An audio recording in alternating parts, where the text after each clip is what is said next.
Eyes have been glued to television sets across the country here in China. I have to admit it's been a nail-biting few hours for us in the Bureau as well. Unfortunately, Li Na put up a great fight, but she couldn't pull it through against Serena Williams. But we'll all be watching intensely this next game with Zheng Jie and Justine Henin.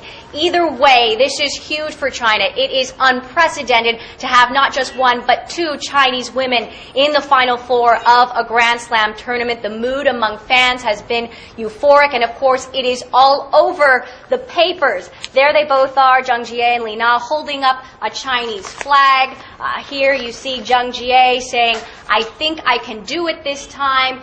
And here, Li Na, right after a major upset win against Venus Williams. And regardless of the outcome of this tournament, Li Na will now be ranked among the top 10 women tennis players in the world. That is a first for any Chinese national, man or woman. Both of these women have been well known within tennis circles for some time, but they've really surprised their own Chinese fans because, Pauline, they have essentially made history here. They certainly have, and they're known as the golden flowers in China. Now, Emily, you don't really usually associate tennis as a big sport in China, but what's behind the sudden breakout in Chinese women's tennis?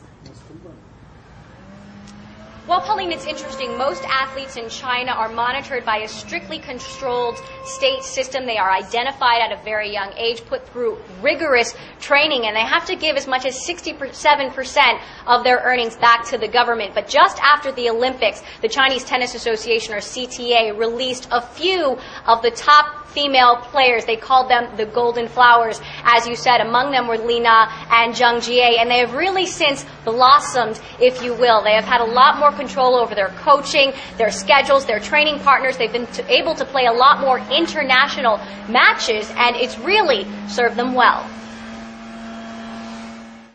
I think it's been very good for both of them. The first year was probably them feeling things out a little bit, not knowing what it's going to be like to be on their own, and then realizing we've done very well, we can do this on our own, and then just building towards the next steps.